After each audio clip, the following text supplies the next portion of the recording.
Hello, my name is Bree, and I'm a current student at Rockhurst University studying occupational therapy.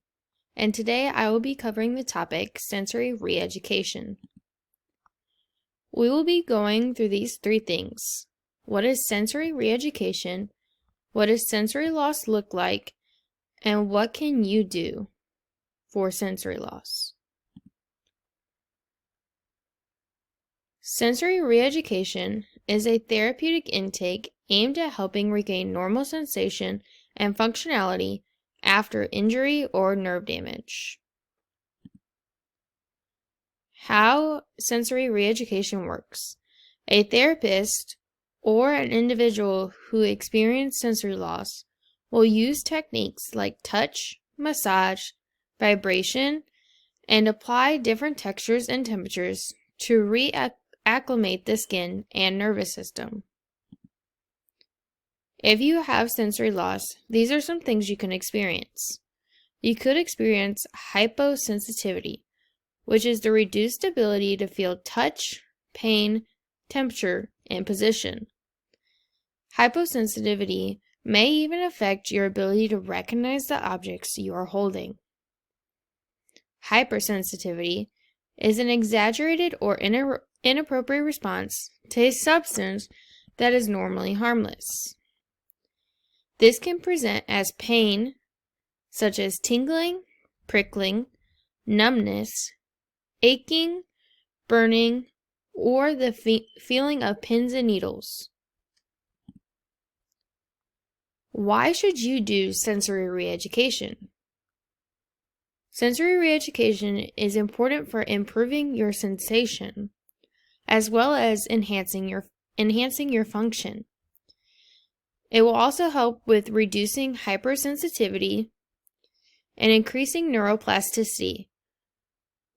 Neuroplasticity is your ability to retrain your brain. Sensory reeducation will also help with your safety. It will prevent cuts and burns. There are a couple things you can do at home for sensory reeducation. If you are experiencing things such as loss of light touch, loss of proprioception, loss of object recognition, and hypersensitivity. If you are experiencing loss of light touch, you are going to touch the affected side with various objects. It is recommended that you start off with larger items such as keys and tissue paper, and move to smaller items such as paper clips and cotton balls. If you are experiencing loss of proprioception, you are going to move the affected arm. Proprioception is your ability to recognize where your body parts are in space. These are a couple activities that you can do at home to help with loss of proprioception. You can close your eyes and have someone move your arm. Try and guess the position of your arm. The next activity is weight bearing. Lastly, have someone move your hand while you hold a pen to write. Try and guess the letter you wrote.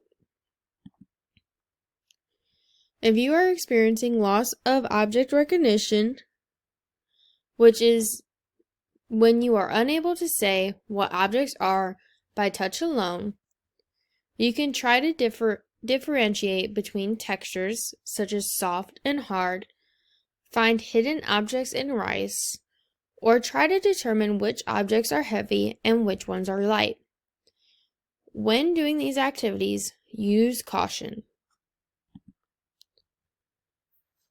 Hypersensitivity. You are going to gently rub the area that is affected for a few minutes a day with a towel. When you do this, it is important to avoid triggers that make it worse. Now that I have given you some activities that you can do at home, I'm now going to tell you how often to do them. It is recommended that you do it for 20 minutes 3 times a day. Now that I have told you about sensory reeducation, I hope that you have learned something from this presentation, and that the goal of sensory reeducation is to retrain the brain and nerves to accurately interpret sensory information for those who have experienced a sensory deficit or nerve damage due to a stroke, injury, or surgery. When doing all of these activities, repetition is important.